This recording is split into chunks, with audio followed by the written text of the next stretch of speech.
Well, it of course was a Wednesday, and the holiday season. The President of the United States had been in Omaha that morning, so the city was filled with extra security.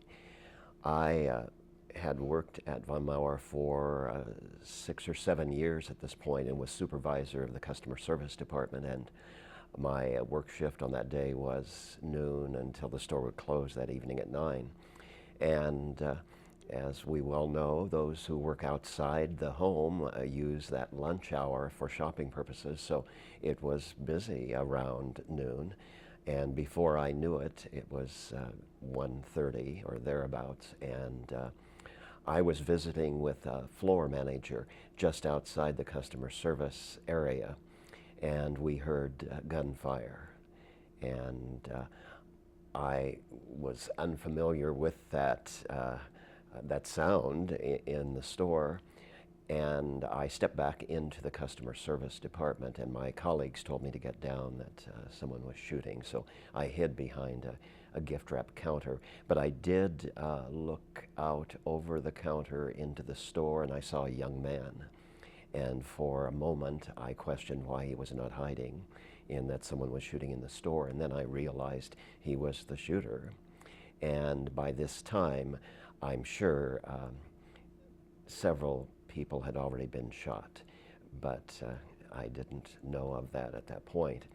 And he made his way toward customer service, moved around erratically, and in that erratic movement, I felt the need to move to another side of the gift wrap counter, and then there was a point when I didn't feel I was hidden well at all, and I partially stood, and that's when he fired in my direction, and I was hit in the upper right shoulder.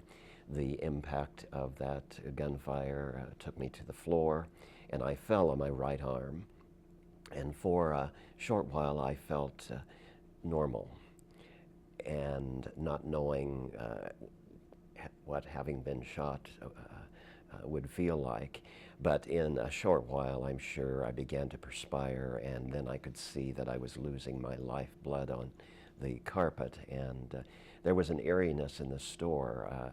I've described it as it seemed like there was a silence in the store, but I knew that we needed help on third floor, on the floor behind large counters.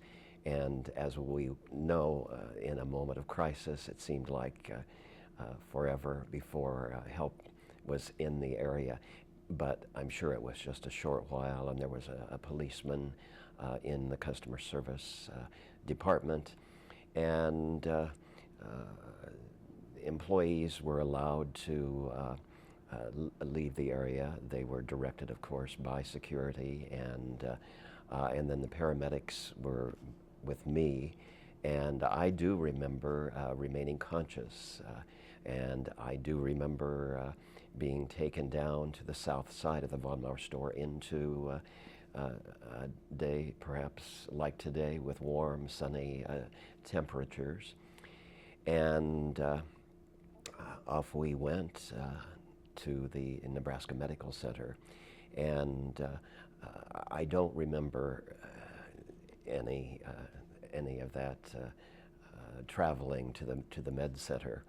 I don't know whether I lost consciousness or what, but word was that when I arrived at the med center, I'd lost so much blood that there was no more blood to bleed, and that had the paramedics, with God's help, not worked their wonders at the store and on the way, or had the ambulance gone one block one way or another, I perhaps would not have survived, but I did, and using that description, I have an enhanced appreciation for flashing lights or the sound of sirens, knowing that who's ever in the ambulance needs every second that he or she can be given to get to the hospital.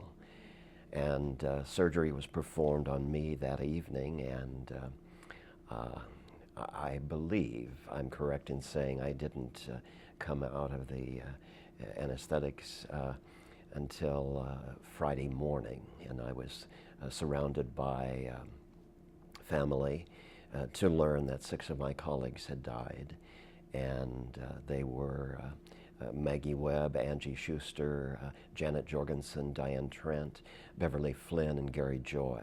And I was just reading this morning a statement by Corrie ten Boom. She said that the quality or the measure of one's life is not based upon the duration of one's life, but on the donation. And that's how I would like to remember those 6 colleagues of mine, as well as the 2 customers who likewise died. It's not the duration of one's life, it is the donation that is given during the time that one has, however long that is.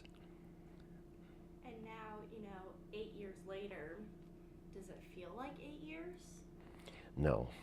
I can't believe that 8 years have passed. And I know that there are blessings to be found in adversity.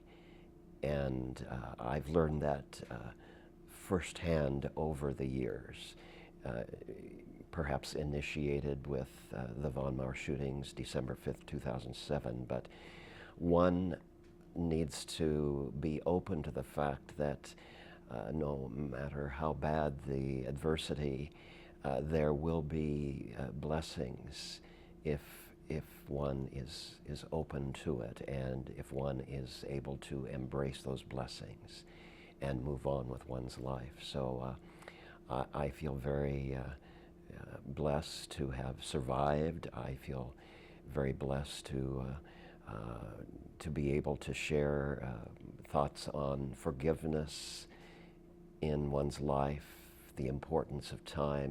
We live as if we have forever.